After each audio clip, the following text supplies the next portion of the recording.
Hoje no Paraná Business nós vamos falar sobre a New Holland, uma das primeiras fábricas de grande porte a chegar ao Paraná para produzir colheitadeiras, tratores na cidade industrial de Curitiba. E sobre este assunto e também a mecanização da lavoura no Brasil, nós conversamos aqui com o diretor de marketing, o Carlos Darcy, ele é diretor de marketing da New Holland. Carlos, em primeiro lugar, vamos lembrar um pouquinho, foi a primeira a chegar e hoje, a partir de Curitiba, atende toda a América Latina, o Brasil todo. Boa noite, Vili. Realmente, foi uma das primeiras empresas a chegarem aqui no Paraná, na cidade industrial, e nós produzimos aqui, em nossa planta de Curitiba, produtos que são exportados para mais de 70 países na América Latina, e inclusive para países da África também.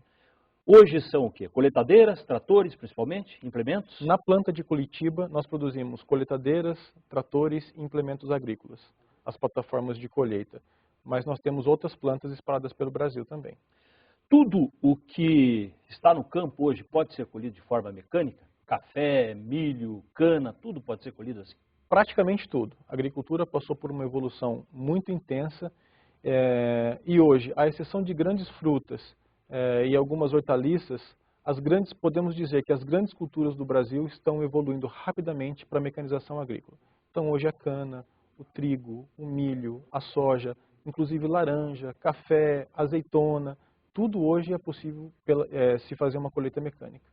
A perda é aceitável? Como é que é? Existe uma perda técnica em toda a colheita? Existe uma perda técnica, mas hoje todo produtor trabalha para minimizar essa perda ao máximo possível. Com os preços que estão as commodities, qualquer perda é significativa para o produtor hoje. Então, numa colheita de soja, por exemplo, a gente trabalha com uma perda aceitável de até 1%. Mais do que isso se torna inaceitável para o produtor. Mas é muito baixa, né? 1%, considerando que é algo técnico, é uma perda pequena. Sim, mas com os valores da commodity hoje e com a alta produtividade da lavoura, qualquer perda é muito significativa. Nós estamos falando de lavouras de alta produtividade, no caso da soja, lavouras que se colhem aí 60 e até 70 sacos por hectare. Então, imagine, em grandes extensões de terra, é um valor significativo em termos de dinheiro. O que é que foi mais difícil para chegar a uma tecnologia de colheita sem perdas? Porque a empresa, a tecnologia vai se adaptando com o tempo para chegar a colher tudo que for possível. Justo. A evolução passa, por exemplo, nas colheitadeiras de uma colheita convencional, onde você tinha a soja entrando em contato com partes móveis da colheitadeira, por uma colheita de rotor, que é a soja entrando em contato com ela mesma para poder fazer a debulha. Então hoje nós temos uma colheita com muito menos perda de grãos por grãos danificados e pela própria perda na dispensa depois que você faz a limpeza. Então acho que toda a indústria hoje, e a New Holland está 100% inserida nesse contexto, trabalha fortemente para diminuir ao máximo possível as perdas e aumentar muito significativamente a qualidade dos grãos e da commodity. A separação, inclusive, ela é feita por algumas máquinas, por exemplo, que vai ser usado como ração animal, coisa parecida. Tem algumas máquinas que fazem isso já. Hoje a gente trabalha o grão, depois que você colheu o grão, ele é destinado tanto para ração, quanto para fins de produção de óleo, até de cosmético, no caso da soja. Se a gente for falar em forragem, a New Holland tem também uma forrageira, que aí você colhe, por exemplo, o milho um pouquinho mais verde e faz forrageira para se transformar em alimento para o gado. E como é que, por exemplo, a uva, coisas assim sofisticadas para a colheita podem ser usadas na colheita mecanizada? Interessante você ter tocado nesse ponto. A gente está passando por nós temos tido conversas muito interessantes com produtores de vinho do Brasil, vinho fino no Brasil, para modificar um pouquinho o sistema de plantio deles, para que a gente possa trazer essa tecnologia de colheita de uva para vinho aqui para o Brasil. Na Argentina, no Chile e na França, nós já temos uma colheitadeira 100% mecânica, onde ela colhe, separa a uva e deixa a uva em excelente estado para a produção de vinho. Mas isso passa não somente por trazer o produto, passa por toda uma transformação do sistema de produção de vinicultura no Brasil. Com o crescimento da agricultura é importante entender, porque no começo, quando surgiu a mecanização, ela foi criticada, até porque a questão do desemprego que acontecia. Mas pelo tamanho do Brasil, nós não teríamos como, pensando em outra forma, você não teria como fazer grandes colheitas. Não, é impensável hoje, em grandes extensões de terras. Se nós pensarmos um pouco, no estado do Paraná, ainda nós temos uma agricultura um pouco mais familiar. Mas nas grandes extensões da Bahia, Mato Grosso, Tocantins, não tem como você... voltar a ter algum tipo de colheita manual. É impensável uma lavoura de algodão, com 10 mil hectares de algodão, você colocar muitas pessoas colhendo esse algodão. É impensável. Precisamos de uma produção industrial com tecnologia, com alta produtividade. É impensável hoje colocar muita gente, até pela questão da legislação, é uma coisa que não tem como voltar, Vili. E as colheitadeiras, elas são adaptadas para cada produto.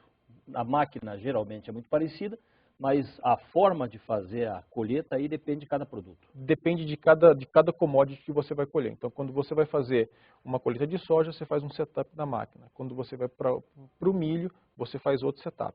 Falando em cana, é uma tecnologia completamente diferente e algodão é outra tecnologia completamente diferente. Então, para cada produto agrícola, sim, demanda uma coisa muito específica. Mas uma máquina muitas vezes resolve vários problemas, então trabalha em colheitas diferentes. Quando a gente fala de grão, sim.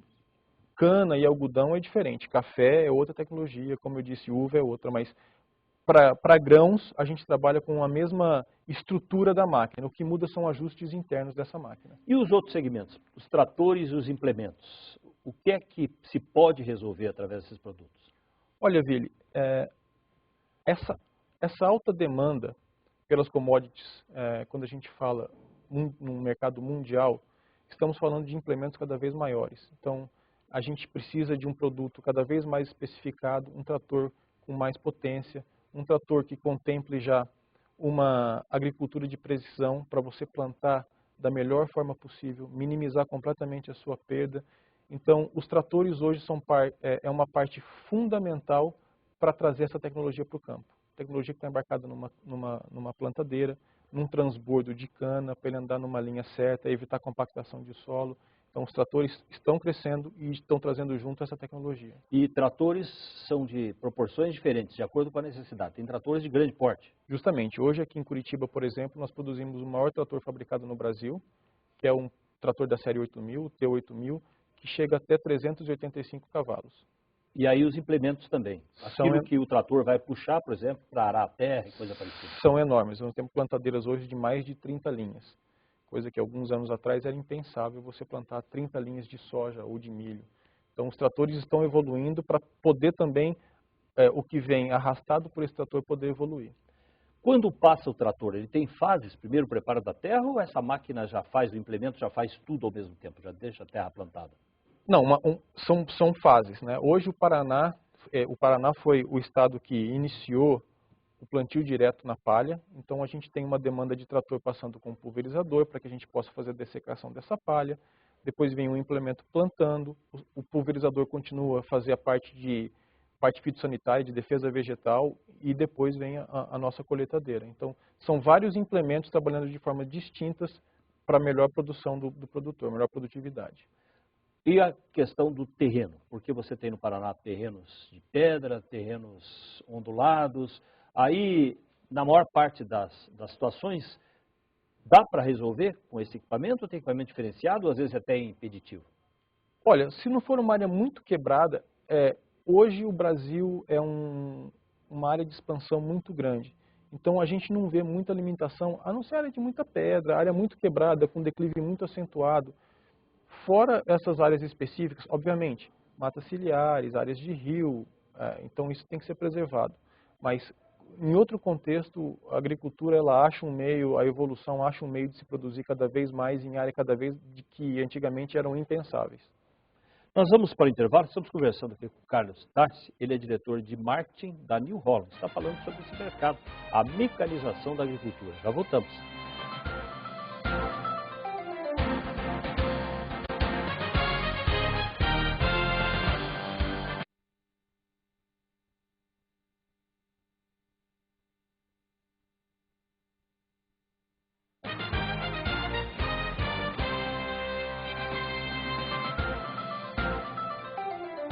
Nós estamos conhecendo hoje o trabalho da New Holland, que foi uma das primeiras grandes empresas que chegaram aqui ao Paraná, na cidade industrial de Curitiba, quando estava começando. E hoje produz coletadeiras, implementos para todo o Brasil e também para os países da América Latina, a partir de Curitiba. A fabricação hoje de tudo isso, ela é América Latina, Brasil, isso tudo a partir de Curitiba? Hoje, a New Holland tem o site de Curitiba, onde nós produzimos tratores e colheitadeiras, mas temos também um site de Sorocaba, que são as nossas colheitadeiras de rotor, Piracicaba, que fazem nossos pulverizadores, mas sim, o Brasil exporta para a maioria dos países da América Latina. E de que forma é o seu trabalho? Porque você tem que ter as informações do mercado para trazer para a produção e, ao mesmo tempo, depois do produto pronto, levar para o mercado o que é que esse produto tem diferente da concorrência. Muitas vezes, Vili, quando a pessoa pensa em marketing, pensa mais na parte de promoção e propaganda. O marketing hoje tem um foco muito grande na inteligência de mercado. Para onde está indo a tendência? Quais são as áreas de expansão? Quais são as commodities que possivelmente darão mais recursos para o produtor? E tentar adaptar a nossa tecnologia de forma a entregar para o produtor um produto correto, um produto bem estabelecido, que ele possa maximizar seu lucro. Isso exige também o trabalho de campo, então, a pesquisa, saber como é que está a satisfação do cliente? A gente faz pesquisa de satisfação do cliente com os nossos produtos, com os nossos concessionários, para entender um pouco mais de para onde está indo a concorrência, tentar contextualizar tudo isso e entregar de uma forma que a gente chama de tecnologia útil para o produtor. Uma tecnologia que ele consiga aproveitar em seu benefício. Agora, você tem um público-alvo muito bem definido, que é o produtor rural, é o fazendeiro. Como é que se chega lá? Não é uma mídia convencional. Como é que você chega lá para que ele entenda o seu produto? Hoje existem várias formas de abordagem. No caso do Paraná, nós temos grandes feiras onde a gente consegue expor nosso produto, levamos o pessoal da fábrica para entender e conversar com esse produtor, para ver as suas necessidades. O marketing agrícola é um marketing muito mais direcionado, é muito mais no corpo a corpo, de convencimento. O produtor agrícola, ele gosta de ver o produto, de testar esse produto, então a gente faz demonstração dessa nova tecnologia. É um pouquinho diferenciado dessa mídia de massa. Diferente da venda de um carro. Ele aí, no caso, tem um grande capital para investir e ele quer conhecer de perto aquilo que ele vai comprar, então. Ele quer comprar o produto que ele tenha o maior retorno sobre esse produto, que faça com que ele colha da melhor forma possível, que ele plante, que ele consiga defender a sua lavoura. Não é uma compra tão emocional quanto a de um carro. Ele tem toda uma bagagem racional por trás, que é para encaixar esse produto na sua demanda. E aí a marca, que já é consolidada, ajuda muito. Sem dúvida. Na hora da opção. O histórico da New Holland no Brasil, uma marca pioneira, sempre ao lado do produtor, facilita. Mas isso não pode te deixar acomodado, Vili, né? Não é pelo fato da sua marca ser conhecida, os nossos competidores também estão numa sofisticação muito alta e a gente não pode ficar parado. A gente tem que andar constantemente, nos atualizarmos constantemente para entender essa demanda e entregar o melhor produto para ele. O que é que tem de diferente hoje o trator, a colheitadeira, quando se fala no condutor, quem está ali ao volante, e os mecanismos, a tecnologia? O que é que mudou nesse tempo? Falamos hoje de tecnologia embarcada dentro de um trator. Então hoje a gente trabalha com uma antena de RTK que te dá diferenças mínimas de linha. Você pode soltar o teu trator que ele vai andar sozinho através de uma pré-determinação de que forma ele deve atuar, a velocidade que ele deve andar. Numa colheitadeira você tem acompanhamento constante da umidade da commodity, da tua produtividade por uma área. Então assim, o condutor de uma máquina agrícola hoje, ele tem que ser uma pessoa mais especificada do que ele era, ter um pouco mais de bagagem do que ele tinha no passado. Não é um motorista simples como era no passado. Muito pelo contrário, muito pelo contrário. Ele tem que passar as informações, tomar conta daquilo, porque prestar atenção nas diferentes variáveis que vão sendo apontadas para ele, de que melhor forma ele deve conduzir esse trator, de que melhor forma ele deve conduzir essa colheitadeira para sempre andar de uma forma ótima. Inclusive à noite, a gente vê aqui no Paraná, seguidamente, as colheitadeiras trabalhando durante a noite para aumentar a produtividade. As colheitadeiras, se a gente não tiver uma limitação de umidade, é possível que isso aconteça. Muito mais a gente vê os plantios durante a noite. É por isso que essa tecnologia de GPS, de antena RTK, te possibilita trabalhar durante a noite, porque ela te dá uma condução precisa de onde você deve ir. E isso há um acompanhamento do mercado internacional, certamente, para ver o que há de tendência, para estar em sintonia, para que esse produto valha para outros países também. Sem dúvida. Os nossos especialistas de marketing hoje, eles muitas vezes trazem essa tecnologia que foi recém-lançada em outro país e adapta rapidamente a nossa necessidade aqui da América Latina. De outra forma, a gente exporta tecnologia também. O Brasil não é só um importador de tecnologia, a gente também exporta tecnologia, por exemplo, o plantio direto foi uma coisa genuinamente brasileira, que hoje o mundo aceitou isso daí. Então, hoje, rapidamente, a informação flui e tem que ser implementada de uma forma muito rápida, para você não perder competitividade no mercado internacional. O que te ajuda foi ter feito um curso já, que tinha essa base da agricultura, agronomia, Eu e sou engenheiro depois agrônomo de ser formação, especializado em marketing. fiz especialização em marketing e tive uma ampla experiência no mercado de defensivo agrícola. Trabalhei em algumas outras empresas e aí aceitei a oportunidade de estar agora com a New Holland e foi uma coisa muito prazerosa. Sair de um mercado que eu fiquei mais de 15 anos e aceitar esse desafio do maquinário agrícola foi muito prazeroso. E a gente na cidade não tem noção do que é o mercado do agronegócio, mas é uma das grandes potências do Brasil essa área. O Brasil é o celeiro do mundo. Estamos vivendo isso agora. Somos o país que mais exporta soja, o país que tem liderança na exportação de proteína animal.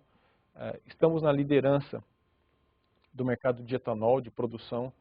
O etanol, que uma cultura de cana hoje não produz só o álcool e o açúcar, ela tem toda uma manipulação de resíduo, no caso da biomassa, que é muito importante para a produção de uma energia limpa. Enfim, o Brasil está na vanguarda da tecnologia. Hoje ele é um artista principal, ele deixou de ser aquele coadjuvante no cenário mundial e um artista principal nesse jogo.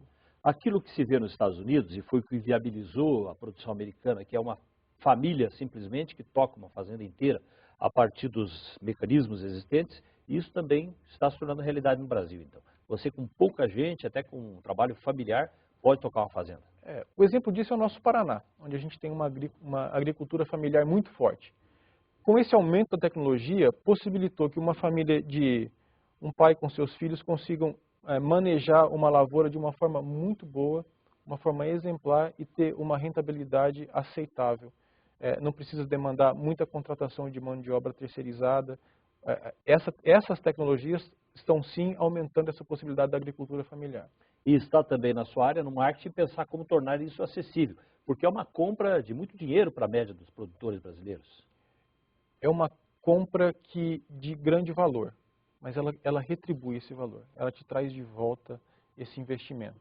Se você imaginar que o preço de uma semente de soja também aumentou, o preço de uma semente, hoje o valor agregado através de organismo geneticamente modificado, também tem muito valor dentro daquela sementinha. Então você plantar com a menor perda possível, no melhor espaçamento possível, com o teu melhor stand, garantir uma germinação, seguramente esse investimento em tecnologia vai te trazer um retorno.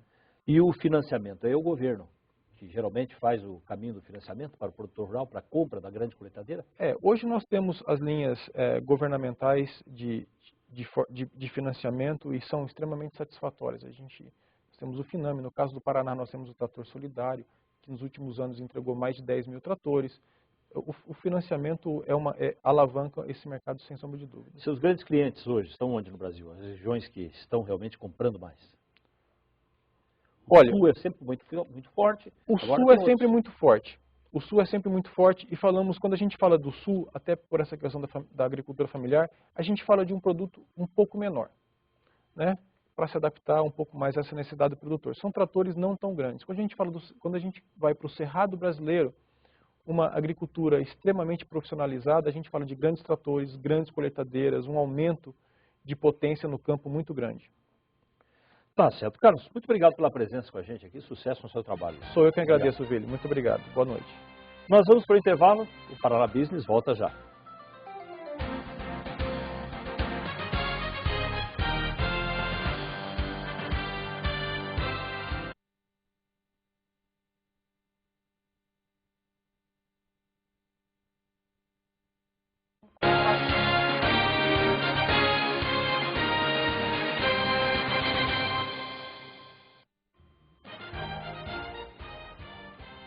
Vamos ao Minuto FESP de hoje. Quem conversa com a gente é Vera Márcia Simões, gerente de relacionamento com o mercado da FESP. Boa noite, Márcia. Boa noite, Clary. Então fala pra gente um pouco como que é o relacionamento da faculdade com o mercado de trabalho. Então, a FESP, ela resolveu criar o relacionamento de mercado, o departamento de relacionamento com o mercado, porque ela queria ouvir o que as empresas têm para dizer sobre o ensino superior. qual é a expectativa da empresa com relação a esse profissional que nós colocamos no mercado. Então, nós visitamos as empresas, ouvimos a demanda e trazemos para dentro da faculdade para que a gente possa desenvolver cursos focados no mercado de trabalho. E quais são os benefícios para os alunos desse relacionamento? O maior benefício é a empregabilidade. Uma vez que o aluno chega na empresa com o currículo, com o nome da FESP, a empresa já entende que a FESP está preparando, está preocupada com essa empregabilidade desse aluno, em prepará-lo para esse mercado que a empresa demanda. E também tem que você estava comentando a supervisão dos estágios, né? Então fala pra gente também como que é feito isso. Exatamente. Uma das funções das instituições de ensino de todas é supervisionar se o aluno que está fazendo estágio na indústria, nas empresas, se as atividades que ele está desenvolvendo são coerentes com o curso dele. Então a FESP tem essa preocupação, nós visitamos todos os alunos que fazem estágios diretos, ou seja, aqueles estágios que são contratados diretamente na FESP. Então fazemos essa visita constante nas empresas. Então ligamos, agendamos e verificamos com o aluno e com o supervisor desse estágio. E quais são os deveres dos alunos? Os alunos, eles têm que, o que nós sempre aconselhamos é que esse aluno, quando ele perceber que ele não está na atividade coerente com o seu curso, que ele procure o seu supervisor de estágio dentro da empresa ou até mesmo o coordenador do seu curso dentro da instituição de ensino. Esse é o, vamos dizer assim, o primeiro passo que ele deve agir dentro da empresa. E sempre ter muita curiosidade em ter um feedback com relação às suas atividades, né? Se ele está desempenhando a contento, se o supervisor tem algum feedback, seja ele positivo ou negativo, para que ele possa melhorar e aproveitar essa oportunidade de estágio. E a gente até percebe que a FESP tem essa preocupação com o mercado, porque vários ex-alunos se tornaram funcionários, né? Então, se a pessoa se dedica, mostra que realmente é competente, ela tem uma chance dentro da faculdade mesmo. Da própria faculdade, isso mesmo. Nós temos vários alunos que são hoje nossos funcionários, que desempenham as funções muito a contento e a gente valoriza muito, né? E nossa principal característica na FESP é buscar a empregabilidade para os nossos alunos. Tá certo. Obrigada, Márcia, pela sua participação. Obrigada a você. E obrigada a você que acompanhou o Paraná Business de hoje. Boa noite.